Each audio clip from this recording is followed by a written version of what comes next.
Salam, xoş gördük hörmətli Təzadlar TV izləyiciləri. Yenə də sizin görüşünüzə gəlmişik. Sizinlə yenə mənəm Elçin Məmmədli. Bugün çox maraqlı, həddindən artıq deməli maraqlı bir qonağımızla sizi tanış edəcəyik və onunla burada həm söhbət olacağıq. Qonağımız Rusiyada yaşayır, Moskvada yaşayır. Müvəqqəti bir müddət gəlib indi Azərbaycandadır. Texnika elmləri doktoru, professor, memarlıq və inşaat elmləri üzrə Rusiya Elmlər Akademiyasının üzvü Kamran Rüstəmovdur. Başqa titulları da var. O cümlədən Rusiya və Azərbaycan Jurnalistlər Birliyinin üzvüdür. Eyni zamanda həmkarımızdır, elm adamı olmaqla yanaşı. Kamran Rüstəmovu mən bizim dəfələrlə orada söhbətlərdə də olub. Deməli bizim dəyərli Avropada yaşayan ziyalımız Elman Mustafazadənin yaratdığı Ya Qarabağ Ya Ölüm WhatsApp qrupundan tanımışam. Kamran bəy də o qrupun üzvüdür və orada onun yazılarını, Rus dilində olan yazılarını oxuyub mən heyrətə gəlirdim. Ona görə yox ki, bu ermənilərə qarşı kəskin, samballı bir yazılar idi. Onların başına daş salan bir yazılar idi. Ancaq onun enerjisinə heyran qalırdım. İnsan nə qədər bu yazıları yazar? Dalbadal gün ərzində bir neçə yazı olur və hamısı da bir-birindən maraqlı. Ona görə də ayrılıqda da Kamran müəllimlə xeyli söhbətlərimiz olub və Elman bəyə də mən təşəkkür edirəm ki, bizi bu qrupda tanış elədi və belə bir ziyalı soydaşımızla bu günləri üzbə-üzük. Deməli, dəvət eləmişik, studiyamıza Bakıda olmağından istifadə edib, istəyirik onunla olan söhbəti sizə təqdim edək. Kamran bəy, xoş gəlmişsiniz studiyamıza. Çox təşəkkürlər. Biz sizi burada görməkdən çox şadıq. İnanıram ki, hələ mənim deyə bilmədiyim bəzi sizin o gördüyünüz fəaliyyətlər haqqında özünüz məlumat verəcəksiniz. Amma biz istəyərdik ilk növbədə oxucularımıza sizi tanış etdik. Sizin Rusiyadakı bir balaca fəaliyyətiniz, o barədə biraz məlumat verərdiniz Moskvada, sonra biz keçək söhbətlərimizə, sizi Azərbaycan oxucuları yaxşı tanısın. Mən ümumiyyətlə bir 20 il xeyli müddət Azərbaycan İnşaat Universitetində kafedra müdiri olmuşam. Və mənim tələbələrim həm elmi dərəcə alan tələbələrim, həm mühəndis adını alan tələbələrim müxtəlif ölkələrdə yaşayırlar, işləyirlər. Mən fəxr edirəm bu tələbələrimdən. Bu birinci. İkinci də onu demək istəyirəm ki, mən elə oldu ki, şərait elə yarandı ki, mən dəvət olundum Türkiyə, İraqda, İordaniyada və sonra Rusiyada müxtəlif şirkətlərin rəhbər vəzifələrində işləmişəm və həmişə də Azərbaycan mənim üçün çox müqəddəs bir anlayış olub. Ona görə də heç vaxt heç bir ölkədə Azərbaycan vətəndaşlığından imtina etməmişəm. 20 neçə ildir Rusiyada yaşayıram, Azərbaycan vətəndaşı kimi. Bu mənim üçün təsəvvür edin ki, bizim üçün maraqlı oldu ki, hətta ikili vətəndaşlığınız da yoxdur. Rusiya vətəndaşlığını qəbul etməmişsiniz. Çox maraqlıdır. Həmişə də fəxr etmişəm ki, mən Azərbaycanın vətəndaşıyam. Bu bir. Və təbiidir ki, bu Qarabağ məsələsi və s. bunlar çox belə məni ürəkdən, qəlbdən toxunan bir məsələdir. Və ona görə də mən vaxtında Facebookda da minlərlə məqalə çap eləmişəm. Müxtəlif qəzetlərdə də məqalələrim çap olunub və s. Amma 27 avqust 2020-ci ildə mən qərara gəldim ki, ermənilər tərəfindən yaranmış düzen platformasında onu kanalı açım. O ermənilərin platforması. Aha. Mən açdım o kanalı, orada açdım. Düz bir ay müharibədən əvvəl. Və orada fəaliyyətimi başladım. Birinci məqalə ondan ibarətdir ki, çox maraqlı məqalə ondan ibarətdir ki, ermənilərin bu fitnəkar ideologiyasının, tarixinin əsasını qoyan Moses Xarinnatsaya aid etmişəm və əlimə erməni tərəfindən, Aram Xaçatüryan tərəfindən, Xaratyan tərəfindən yazılan bir kitab var. 1896-cı ildə çap olundu bu kitab. O kitab elə mən o mövzuya aiddir və o erməni özü deyir ki, o Moses Xarinnatsı basına pis istəyirdilər.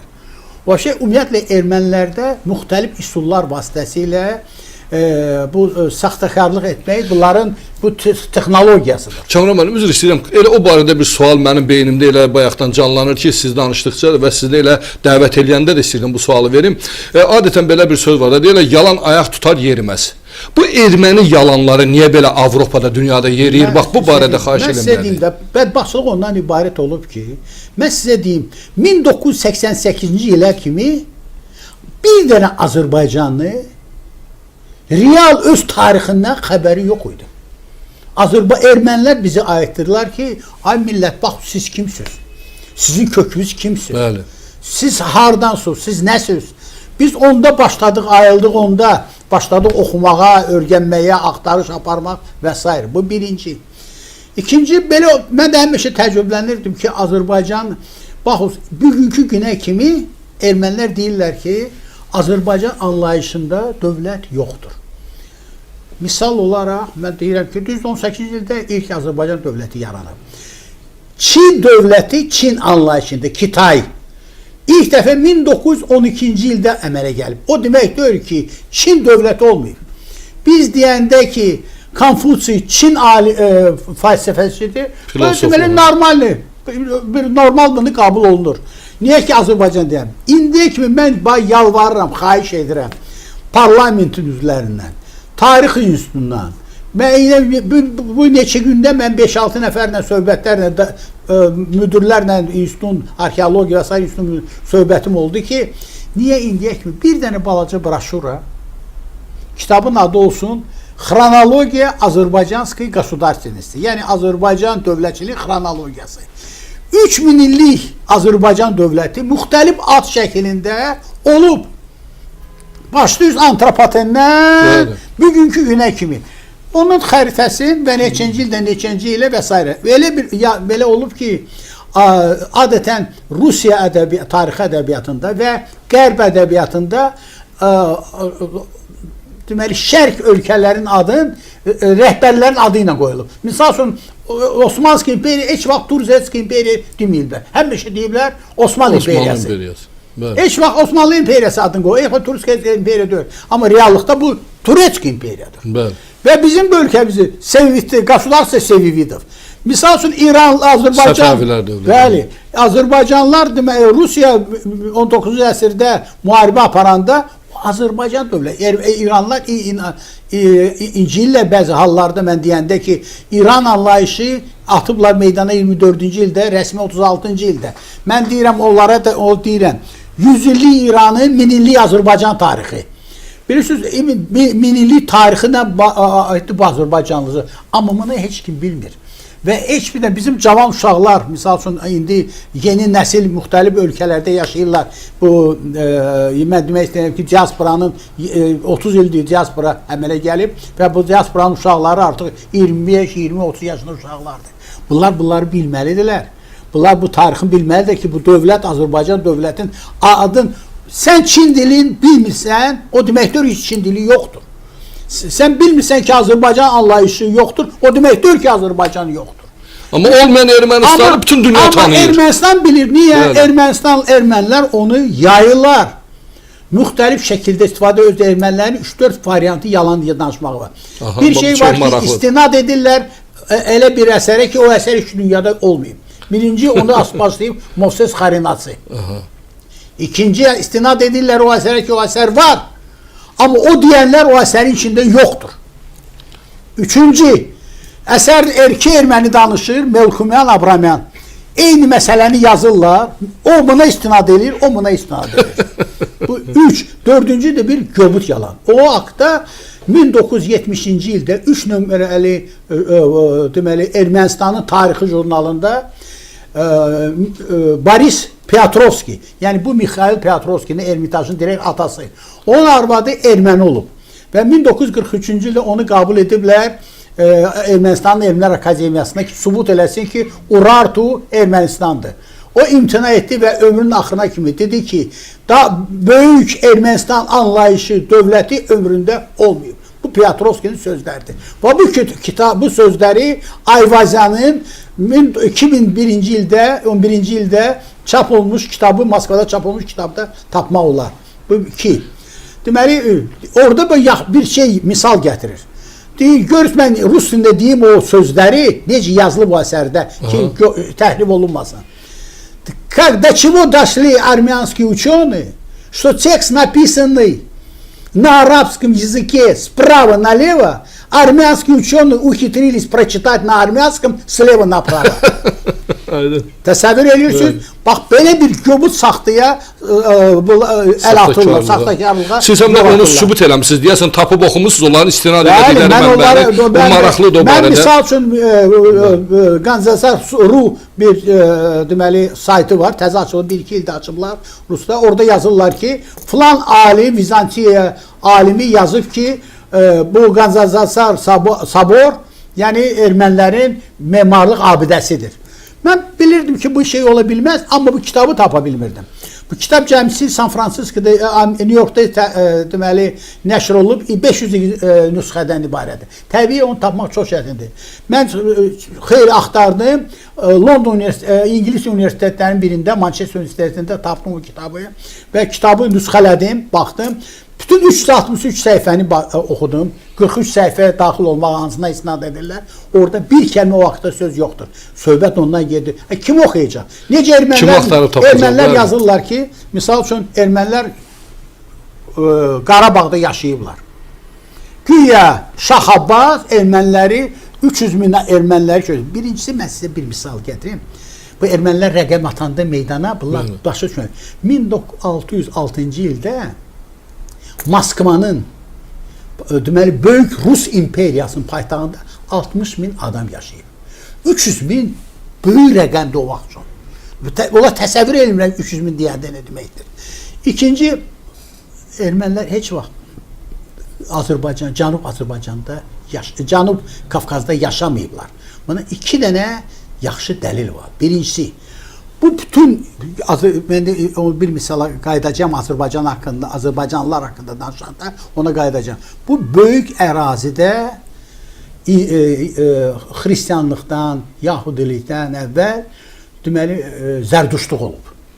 Və erməniləri heç kim zərduş kimi heç vaxt tanımayıb. Bu bir.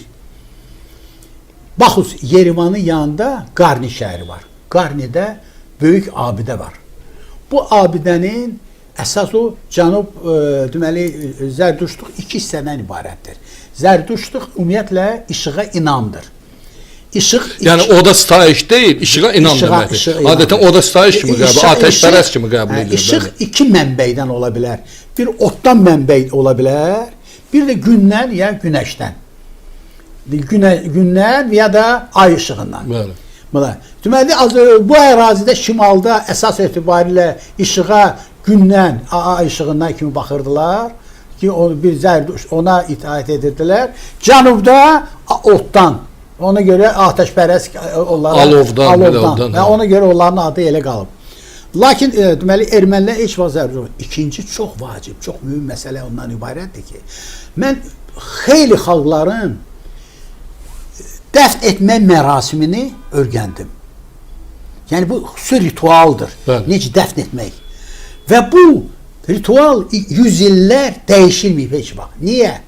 Zəbt edən ölkələr də baxırdılar bu ölkəyə ki, Allah Taala ərazini idarə edir, insanları yox. Və ona görə o qanunları dəyişdirmək olmaz. Kommunistlər də gələndə kommunist toyu elədilər və s. Amma o dəfn etmək ritualına heç vaxt qarışmırdılar. Azərbaycanlılar necə 200 il bundan qabaq, 100 il bundan qabaq, necə Bakıda, Moskvada eyni qanunla dəfn edirlər. Dəfn mərasimi keçirirlər. Və ona görə də mən sizə deyim ki, bütün Cənub Azərbaycanda bir dənə erməni qəbirstanlığı yoxdur. Birinci erməni qəbirstanlıqları əmələ gəlib 19-cu əsrdə. O da deməli işarə verir ki, ermənilər yalnız 19-cu əsrdə. Bunlar çalışırdılar. Erməniləri tutdular elə o vaxtda. Deməli, xaçkarlar yoxdur, 3 daş var.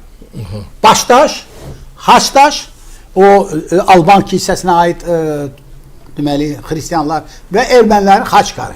Bu üçüncü dediyiniz o Albanların ki, biraz ola bilsin tərəfinizdə yaxşı çıxmır, xaç yox, xaç sözündəndir, xaçdaş. Yox. Elə mi? Xaç, ümumiyyətlə yox, xaç ayrı. Xaç türk sözüdür, onu götürürüz. Bu ermənilərə aidiyyət, ermənilər türklərdən götürüblər. Ermənilərin 50-60% sözləri türk sözləridir. Biz onlar arsaq sözünü də işlədəndə biz deyirik ki, arsaq sözü. Deyirəm, indi bir erməni öz adına özünü Kamran qoyub. İndi mən öz adımdan imtina etməliyəm. Bu arsaq, Türk dilində kişidir, insandır. Sak bu Türk qəbiləsidir. Sak qəbiləsidir. Sak qəbiləsidir. Bəli, bəli. Deməli Arsak da deməli bu qəbilənin insanlarıdır. Bunlar bunu belə deyir. Azərbaycanlılarda belə bir adət var. Kafan şəhəri yoxdur, Kafan şəhəri. Bəli. Kafan şəhərində türklər yaşayırdılar. Onların bir adəti var idi. O paltarlar var ha, belə qadınların naşnoy başqasına oxşayan belə paltarlar var. Bütün ərəb ölkələrində də, Hindistanda da, Pakistanda da geyirlər. Buna biz kəfən paltarı deyərdik, kəfən.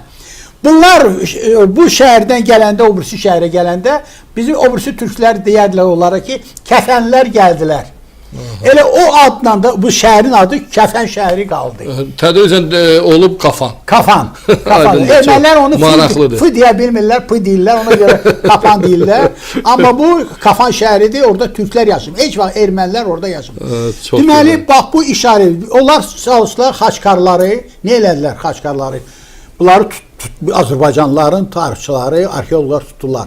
Bunlar sirkəyə salırdılar, sirkədə saxlayırdılar. Sonra yerə qazırdılar. Oradan çıxardırdılar, subut eləyirlər. Güya bu 300 ilin, 500 ilin, 700 ilin, 800 ilin xaçkarıdır. Amma bu reallıqda bu yalandır. Bu təbiidir ki, ermənilərin müxtəlif yollarla dünya ictimaiyyətini azdırmağa çalışıblar. Və bacarıblar. Tarixçi bacarıblar, bilirsiniz, Gebis deyərdi. Gebis'e düz istinad etmirlər, deyirlər ki, yalanı sən çox danışsan, bu yalanı həqiqət kimi gec-tez qəbul olunacaq. 1500 il bunlar yalan danışırlar, bizimkilər onu qəbul etmirlər. Bizimkilər özümüzdən xəbərimiz yox idi. Biz özümüz Alman kilsəsindən imtina edirdik. Yəni bu bizim deyil. O bizim deyil, onda kimindir? Baxın, erməni kilsəsi bir gün 2 dənə deməli yolla gedir. Əvvəl erməni kilsəsi özünü elan elədi, Qriqoryan kilsəsi. Qriqoryan, sonra müqəddəs Qriqori çıxdı ki, bu erməni deyil, Parfenindir. Parfen Rimlərdən. Yəni bu ermənilərə aid deyil. Yavaş-yavaş bu adı pozdular. İndi Apostolskaya Çerkev. Yəni İsa Peyğəmbərin tələbələri ilə bağlı. Amma bunların 2 dənə apostollardır. Varfolomey və Faddey. İkisi də Azərbaycanda yaşayıb. Varfolomey Bakı şəhərində yaşayıb. Bütün deməli kitablarda, bütün Rusiyanın deməli pravoslaviya kitablarında, katolik kitablarında hamısı məlumdur ki, Varfolomey burada yaşayıb.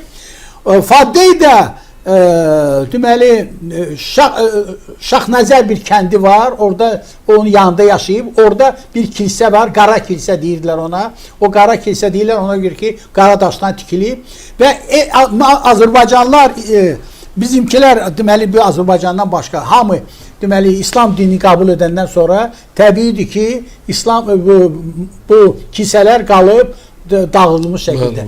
Ermənilər ilk dəfə öz məbədini tikiblər 15-ci əsrdə 3 kilsə adlanan yerdə. Harda 3 dənə kilsə var idi, Alman kilsəsi. Onlar Ərəb xələfatdan sonra atılan şəkildə qalmışdı və Azərbaycanın rəhbəri Cahanşah onlara satmışdı bu yeri. Və o yerdə onlar ilk dəfə kilsə tikirlər. Eçməyəzin kilsəsi. Ondan qabaq heç yerdə Eçməyəzin kilsəsi olmayıb. Və ermənilərdə bir xüsusiyyət var.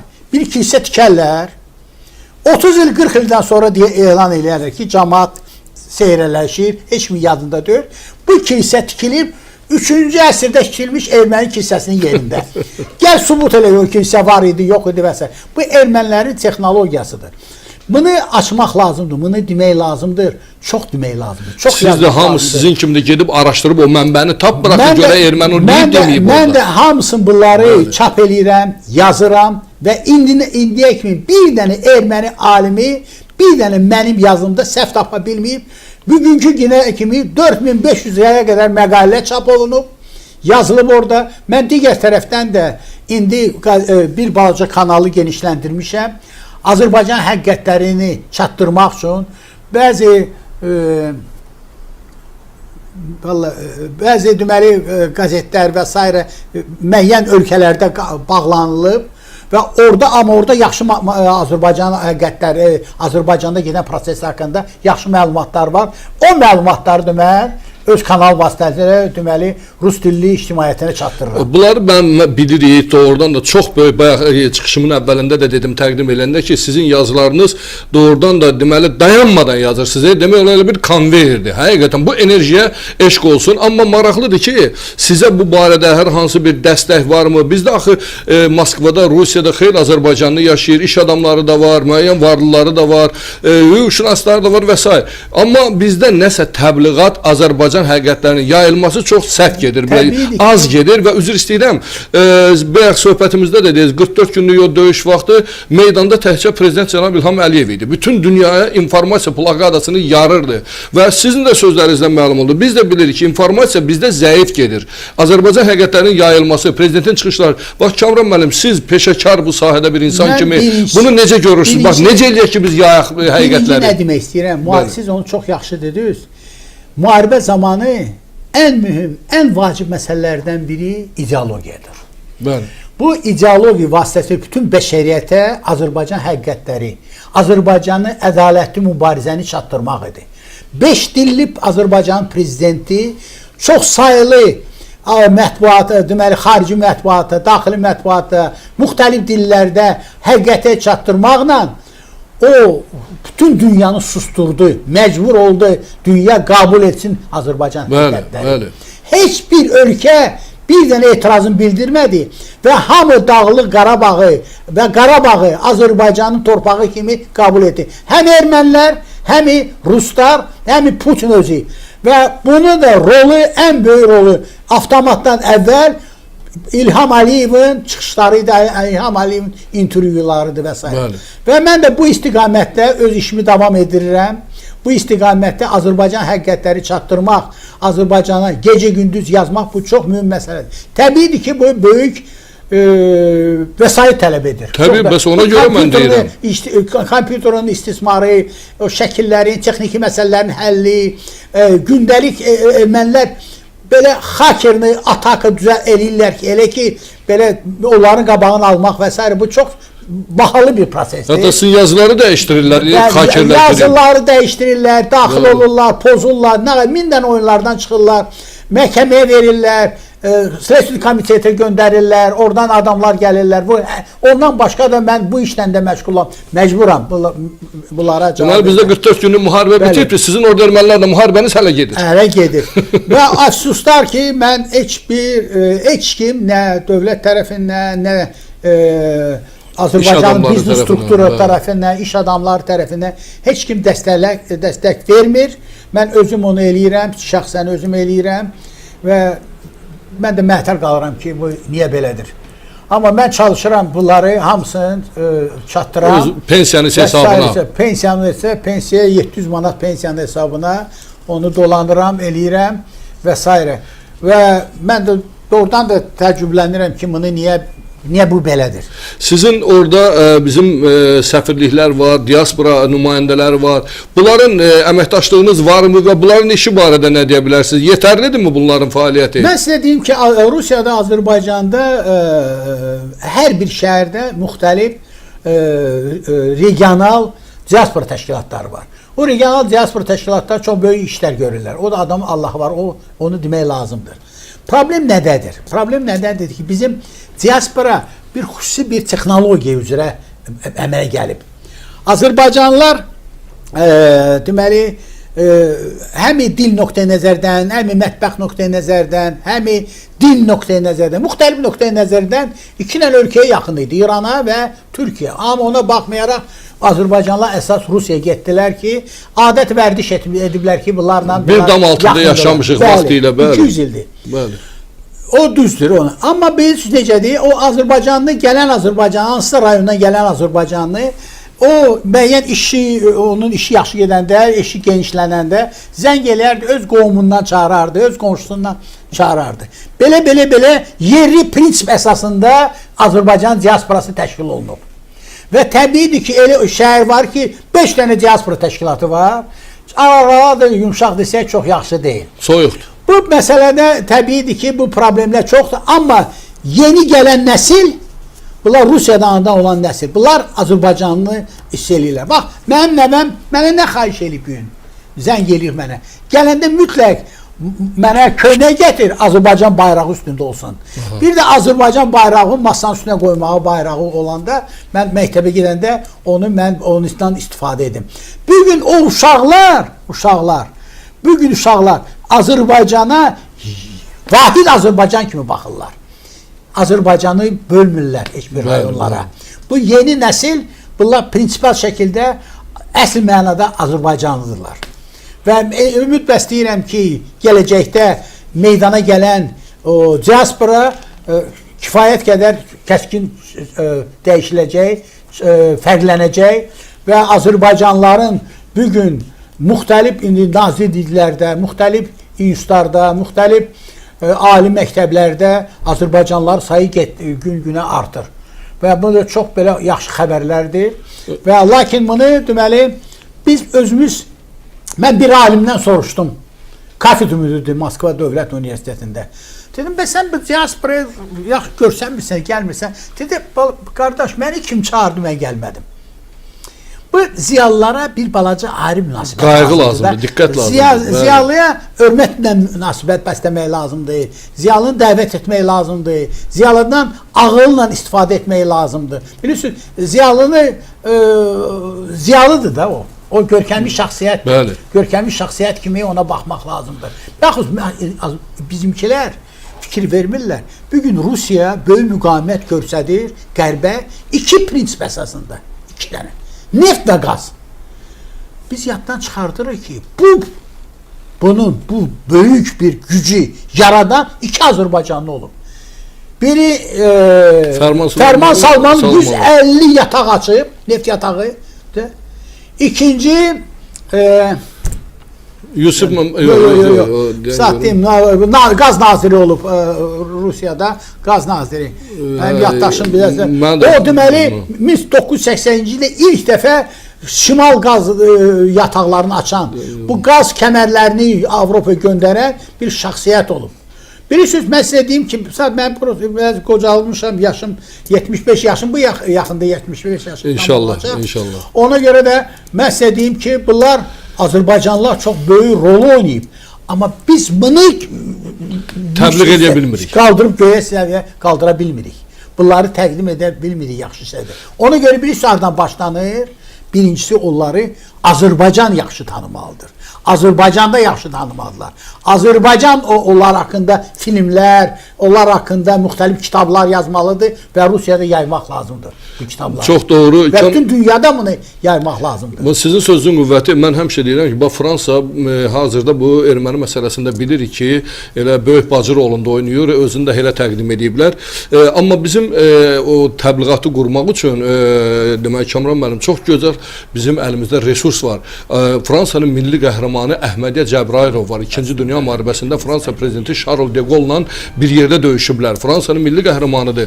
Bizim bax, diasporamız orada, səfirliyimiz orada. Bundan bir dənə vasitə kimi istifadə edə bilmirlər. Fransızların gözünə soxsunlar ki, baxın. Bu düzdür, amma Fransa-Erməni münasibətlərinin qədim kökü var, min illik kökü var. Bu təsadüf deyil. Bilirsiniz, mən bu yaxınlarda iki dənə erməni Tehranla Yerevan elan edilirlər, qardaş şəhərləri, qardaşlaşmış şəhər. Mən dedim ki, onda sual verdim orada, a эти братья знают, что этого брата есть сестра во Франции, что она является сестрой другого народа, который против Ирана. Mən sizə deyim ki, bizim müəyyən, təbiidir ki, müəyyən, bu yaxın, biz 30 ildir biz ayrılmışıq. 30 ildir Azərbaycanın tarixindən biz başlayırıq yazmağa deməyə. Bugün də Azərbaycanın tarixində kifayət qədər, siz baxınız kitablara, siz gəlirsiniz kitab mağazasına girirsiniz, 5 dənə kitab görərsiniz, 5-i də bir-birindən fərqlənir. Bilirsiniz, burada biz bir vahid bir fikrə gəlmirik. Bilirsiniz necədir? Biz hər şeyi, biz eyni sözü hamı deməlidir. Siz, mən, hamı deməlidir onu. Və mən sizə deyim ki, bugün qısa broşuralar yazmaq lazımdır, qısa elektron şəkildə. Cavanlar bugün elektronikadan çox istifadə edir. Müxtəlif gadjetlərdən istifadə edirlər. Mən demədim, bayaq xronologiya Azərbaycanski Qasudarственности, bax, bunlara çatdırmaq lazım. Onlar istəyirlər. Onlar demək istəyirlər, amma onlara alət vermək lazımdır əllərinə ki, onlar subut elə bilsinlər öz həqiqətlərini. Onlar yoxdur. Bax Kamran müəllim, bax yerinə düşdü, yəni nə təklif edirsiniz bax bizim diasporaya, səfirliklərə ki, bu Azərbaycan həqiqətlərini yaymağın yolunu bax necə eləsinlər bunu? Birincisi, mən birinci nə hesab edirəm? Azərbaycanın prezidenti çıxış edəndə o çıxışları Xarici İşlər Naziri öz səfirliklər vasitəsilə uyğun ölkələrinin ictimaiyyətinə çatdırmalıdırlar. Yəni brifinqlər keçirməlidirlər. Prezident çıxış elədi, o həqiqətlər o respublikalarda dərhal onlar bunu həyata keçirməlidir. Digər tərəfdən deməli Azərbaycanın diaspora komitəsinin müxtəlif ölkələrdə koordinat şuraları yaradılıblar. Bu koordinat şuraları çoxdur. Niyə olmaz ki, bu koordinasiya şuraları vasitəsilə prezidentin çıxışlarını tərcümə etmək, bunun üçün bizim gözəl imkanlarımız var. Həm texniki imkanlar var bunun üçün, həm də Azərbaycanın Xarici Dillər İnstitutu var. Bunları hamısını tərcümə etmək və bunları bizim koordinasiya şuralarına göndərmək və koordinasiya şuraları yerli WhatsApp qrupasında, yerli ictimai şəbəkələrdə yerləşdirsinlər. Yəni bunu nüsxələmək, həqiqətləri nüsxələmək. Bilirsiniz ermənilər nə edirlər? Bir dənə erməni məqalə yazır. Bu məqaləni bunlar tərcümə edirlər müxtəlif 100 dilə və göndərirlər müxtəlif öz diaspora nümayəndələrinə. O məqalə 100 dənə ölkədə yayılır. Biz bunu eləyə bilmərik. Biz bunu mümkün, bizdə imkan var axı bunu eləməyə. Yəni bu deməli adi bir deməli şeylərdir ki, biz bunu eləməyə imkanımız var və eləməliyik. Bu söhbət ondan gedir ki, biz ermənilərə bir dənə məsələ var. Alman kilsələrindən söhbət gedəndə dekabrın 20-sində prezident müraciət elədi bütün alimlərə ki, erməni kilsəsi haqqında uyğun sənədlər hazırlayırız, bunu təqdim edirik və s. Eləmədilər. Eləmədilər. Bax, söhbət ondan gedir ki, eləmədilər və heç kimə də yardım göstərmirlər ki, onu eləməyə. Mən indi xüsusi bir kanalımda bir rubrik açmışam. Xristianski Çerkvi Qarabağa. Birinci məqalə çıxdı, Xristianski Çerkvi Şuşi. Bizim Azərbaycan alimi qadının o məqaləsini, o məqalə yazdı, o məqalələri 3 hissədən orada çap elədik. Yəni bunu eləmək olardı. Təbii, lazımdır. Bunu eləmək lazımdır və bizim əsas işimiz ondan ibarət olmalıdır ki, biz bunlarla yaxşı məşğul olmalıyıq. Bizi bir dənə saat bu prezidentin gözəl bu yaxınlarda intervyusu var idi. Azərbaycanın nümayəndələrinin, bu mətbuat nümayəndələri yığmışdı. Orada çıxış elədi onları. Amma onun səsi Moskvada səslənmədi. Onun səsi Amerikada səslənmədi, İngiltərədə səslənmədi.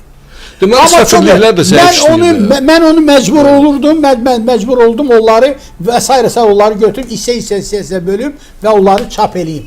Amma onlarda bizə bir qanun qayda şəklinə çevrilməlidir ki, bunlar hamısı səslənməlidir. Azərbaycan həqiqətləri, bunları hamısı diaspora və diaspora komitəsi vasitəsilə və Xarici İşlər Nazirliyi vasitəsilə bütün dünyaya çatdırmaq lazımdır operativ şəkildə. Bu çox vacibdir. Siz də çatdırırsınız, zərbələrə tuş gəlirsiniz. Ona görə də bilirik bu barədə ermənilərin sizə çox sayılı hücumları var. Məqalələri özü onlar gündə blokirus eləyirlər. Mənlə də gündə bunlar toqquşurlar. Mən də yazıram onlara. Orada idiotizm yazmışam şeydən, Vardanyandan. Bunlar da yazıblar ki, bu söz təhqir edici sözüdür. Dedim, ona görə qadağandır. Dedim, öndə başlayır Dostoyevskidən də idiot əsərindən. Onu qadağan edirlər. Elə ondan başlayır. Bu idiotizm xəstəlikdir. Bu heç bir təhqir gücüdür, xəstəlikdir bu. Ona görə mən sizə deyim ki, mən öz işimi görürəm, çalışıram öz işimi görürəm. Bəli, yaşınızın bu vaxtında yorulmadan bəli. Bilirəm ki, bu lazımdır. Bu xalqa öncə çox tələsirəm bunu eləməyə ki, qorxuram çatmayam hamısını eləməyə. Ona görə Allah uzun ömür versin ki, hələ bu barədə çox yazasız, yaradasız. Kamran müəllim, deməli maraqlı bayaq bir epizod dediniz. Dediniz ki, o ermənilərlə fransızların dostluğu çox qədimdir. Bu barədə biraz ətraflı başqa söz düşdü, biraz ətraflı deyə bilmədiniz onu? Mən birincisi nə demək istəyirəm? 19-cu əsrin axırlarına, 18-ci əsrin axırlarına kimi etnik anlayış yox idi. insanları fərqləndirdilər dinə görə və coğrafik yerinə görə. Və ona görə onlardı katolik, protestant, pravoslavni, müsəlmanin və s. Ona görə fərqləndirdilər. 1095-ci ildə Roma papası Urban II, indi deyərdik ki, fransuz, onda fransuz sözü yoxdur, katolik idi. İlk dəfə bu deməli səlib yürüşləri ideologiyasını meydana atdı. Və birinci səlib yürüşü 1096-cı ildə baş verib. Və səlib yürüşlərində ermənilər, onlar o vaxtı erməni anlayışı yox idi, erməni anlayışı gec əmələ gəlib. Xaylar kimi, xay qəbilələri kimi fransuzlarla bir yerdə türklərə qarşı düşman mövqeyində və səlib yürüşündə iştirak ediblər. Və bu Fransaya, Ermənistan, indiki adı Ermənistan, yəni xay qəbilələri o vaxtdan min ildir bunlar türklərə qarşı, İslama qarşı, müsəlmanlara qarşı bir mövqedə çıxış edirlər. Başqa millətlərlə birləşirlər onun əleyhinə. Minlərin tarixi. Mən sizə deyim, erməniləri bir alət kimi həm xristianlar, həm təsadüf, həm belə maraqlıdır, müsəlmanlar da istifadə edir. İranda müsəlmanlar, İranla erməniləri türklərə qarşı istifadə edirlər. Bu da müsəlman. Düzdür. Xristiyan hay həmişə istifadə edib və Rusiyada da bu geniş rol oynayır. Müsəlmanların əleyhinə, türklərin əleyhinə və ilk anti-türk anlayışı ermənilər gətiriblər Pətr I vaxtında. Və o vaxtda 300 ildir türklərə qarşı münasibət, çox mənfi münasibət yaradılıb. Ona baxmayaraq, mən sizə bir yaxşı misal gətirib. O misalı mənə Sabir Rustamxanlı dedi, o söhbəti elədi. Dedi ki, 35-ci ildə Stalin çox yaxşı, çox yumuşaq desə, yaxşı çıxış etmədi türklər arasında. Onda Atatürk Stalinə belə bir kağız göndərdi. Dedi, vaxt gələcək, yadınıza düşəcək ki, siz vaxtında gəldiniz, bizə qarşı çıxış elədiniz, güya dırnaq arası qardaşlarınızı müdafiə elədiniz. Amma vaxt gələcək, sizin o qardaşlarınız sizə hücum çəkəcək, sizə qarşı gələcək. Biz türklər sizə imdad əlimizi uzadacaq. Bunu Atatürk deyib 1935-ci ildə. Gör necə tarixi sözlərdir. Bu günlər Rus-Türkdən asılı qalır. Bəli, 1935-ci ildə. Bu həqiqətdir. Bugün Azərbaycan, bir də təkrar edirəm, Azərbaycan, Türkiyə, Rusiya üçün həyat yoludur. Və Türkiyə, Erdoğan, Azərbaycan, İlham Əliyev, Rusiyanın bugünkü mövcud Rusiyaya çox böyük yardım, kömək göstərir. Bunu bilmək lazımdır, qanmaq lazımdır, başa düşmək lazımdır. Əfsuslar, Ruslar bunu yaxşı başa düşmürlər. Digər tərəfdən də bunu çox geniş yaymaq da olmur. Kamran müəllim, bunlar hamısı çox gözəl, maraqlı söhbətlərdir. Amma daha bir maraqlı söhbətdə bizdə məlumat var ki, siz Ulu Öndər Heydər Əliyevlə həm vəzifədə olmayanda, həm də vəzifədə olanda görüşmüsünüz. Bu barədə istəyirəm ki, biraz ətraflı məlumat verəsiniz. Mən görüşdüm 93-cü ildə Naxçıvan şəhərində. Bu necə baş verdi? Kim sizi dəvət elədi oranın? Kim sizi tanış elədi? Kim tanış elədi? Rafael Allahverdi güzeldi, məni dəvət elədi. Bakı şəhərinin keçmiş meri. Keçmiş meri. Onda mer dördü, elə köməkçi kimi idi. Kömək elədi, mən getdim Heydər Əliyevlə görüşdüm. Yəni Heydər Əliyev özü sizi dəvət edib? Bəli, Heydər Əliyev, mən Rafael Allahverdi belə dedi. Mən ona görə getdim, çox yüksək səviyyədə qarşıladı və mən təəccübləndim ki, belə bir görkəmli şəxsiyyət. Hələ deyəsən, çörək də yemək istəmişsin bir yerdə. Soyuq otaqda, lampa şüşəsində oturan, bətəl qaldım ki, belə bir dünya səviyyəsində insan belə bir şəraitdə oturub. Bir məsələ söhbətlər oldu, mən onları indi qayıtmaq istəmirəm, amma nəyi qeyd etmək istəyirəm? Azərbaycan xalqı fəxr etməlidir. O səfirliklə bağlı da söhbət olub Heydər Əliyev arasında, Amerika səfirliyində deyəsən. Amerika səfiri ki, onu xahiş edirəm. Amerika səfiri qəti sürətdə Heydər Əliyevin hakimiyyətə gəlməsinə çox düşman mövqeyində idi. məsələn. Bu- Bu söhbətlər olub, bu ayrıdır. Yox, bu Sən- maraqlıdır, bizim üçün də maraqlıdır. Hə. İstəyər ətraflı danışasınız onları. Hə, onu ətraflı danışmaqdır ki, onda söhbət ona gedirdi ki, Heydər Əliyev hakimiyyətə gəlməlidir. Heydər Əliyev hakimiyyətə gəlməsəydi, Azərbaycan bir ölkə kimi batıb məhv edib gedəcəkdi. Bəli. Daxildən də, xaricdən də kim istəyirdi Azərbaycanı təpikləyirdi. Səfirlə sizin Bəli. görüşünüz necə olub və Heydər Səfirlə- Əliyev bu barədə necə məlumat əldə edib? Onu bilmirəm, onu Rafael deyib. Mənsə kiməsə Və səfir sizi necə dəvət edib? məni dəvət Amerikan edib, səfiri. məni tanıyırdı. Aha. Mən dövlət müşaviri olanda məni tanıyırdı. Aha. Məni Nə dəvət vaxt edib. olmusunuz dövlət Mən dövlət müşaviri? müşaviri olmuşam. Mən İsmailov Tofiqlə yaxın dost idim. Tofiq İsmailov, Xariclər Naziri. Yox, İsmailov Tofiq dövlət katibi. O vertolyotda. Ha, vertolyotda olan ha. Kosmosun rəisi, Azər Kosmosun. O mənim yaxın dostum idi. Ha, Tofiq İsmailov. O dövlət Mən katibi. Tofiq Qasımovla qarışdırdım. Hə, Tofiq İsmailov dövlət katibi oldu. Dövlət Aha. katibi olanda məni dəvət elədi dövlət müşaviri. Aha. Mutalib biraz zid idi. Ona görə ki 90-cı ildə mən tənqid etdim o seçkiləri, o Ali Soveti seçkiləri, raykomların seçilməsini tənqid etdim onda. Lakin ona baxmayaraq əmri verdi, mən dövlət müşaviri oldum. Və dövlət müşaviri kimi səfir məni tanıyırdı, səfir də məni dəvət elədi, Aha. öz fikrini söylədi. Mən üzr istəyirəm, bu Və detallar xırda da olsa Azərbaycan tarixidir. Hə. Bu lazımdır və sizin də bir böyük bir insan Hə, olduğunuz o da deməli o qəti sürətdə Heydər Əliyevin hakimiyyətə gəlməsi ona pis baxırdı. Amerika hökuməti, elə Amerikan səfiri və mən də hesab etdim ki, bunu Heydər Əliyevə çatdırmaq lazımdır və Heydər Əliyevin yeganə ayrı, bunlar yaxşı başa düşürdü. Heydər Əliyevdən başqa heç kim bu Azərbaycanı, bu dağılmış, uçuruma gedən Azərbaycanı ölkə edə bilməz. Bu problemlərdən çıxara bilməz. Onu aradan qaldıran ancaq Heydər Əliyev ola bilər. Heydər Əliyevə bu haqda mən ona məlumat verdim. O qulaq asdı, elədi və onun legitim hakimiyyətə gəlməsinin o proqramı da quruldu, yazıldı və s. Onu siz deyəsən də Mən də iştirak etmişəm onun yazmasında, Bəli. iştirak etməsində və s. Onda Heydər Əliyev gəldi və mən xüsusən nəyi qeyd etmək istəyirəm? Heydər Əliyev kimi Azərbaycan rəhbəri heç vaxt Azərbaycanda yaxın 500 ildə, 1000 ildə olmayıb. O görkəmli şəxsiyyət olub. O yaxşı başa düşürdü ki, Rus Azərbaycanın gələcəyi necə olacaq? Dünya necə qurulacaq? Dünya hansı istiqamətdə gedəcək? Və Azərbaycanı elə qurmaq lazımdır ki, Azərbaycan beynəlxalq səviyyədə həmişə dayanıqlı vəziyyətdə olsun.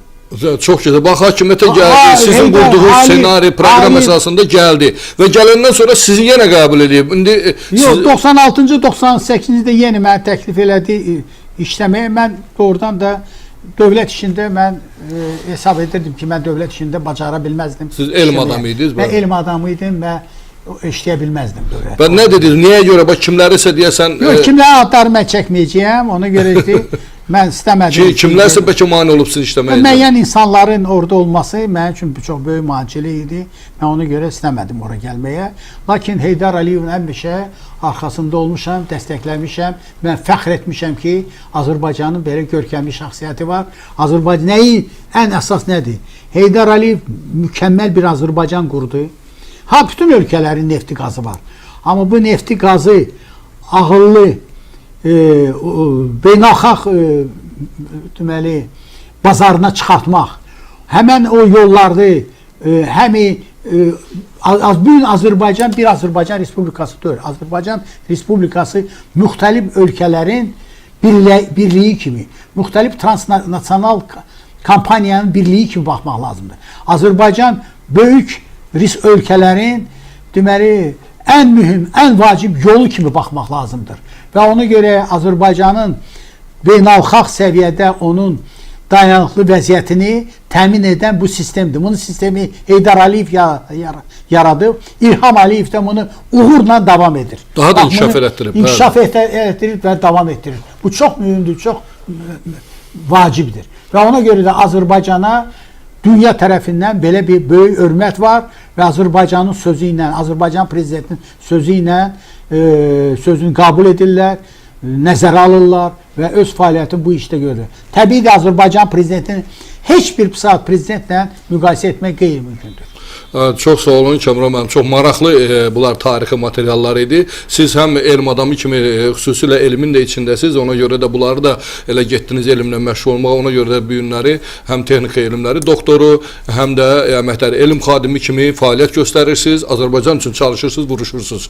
Kəmran müəllim, çox maraqlıdır, oradan da informasiyalar verdiniz. Studiyamıza gəldiyinizə görə sizə hədsiz dərəcədə təşəkkür edirik. İnanırıq ki, bu yorulmaz fəaliyyətiniz gedəndən sonra da Moskvada yenə davam edəcək. Oxucularımız da bilirəm ki, bizi bu barədə dəstəkləyəcəklər, bizim bu verilişi abunə olacaqlar, yayacaqlar. Bir daha sizə təşəkkür edirik bu yorulmaz fəaliyyətinizə görə. Allah sizə hələ uzun ömür versin, can sağlığı versin. Əziz televiziya tamaşaçıları, Təzadlar TV izləyiciləri, verilişimiz sona çatdı. İnanıram ki, verilişimizi bəyənəcəksiniz, dəstəkləyəcəksiniz. Yenə növbəti maraqlı qonaqlarımızla görüşünüzə gələcəyik. Sağ olun, salamat qalın.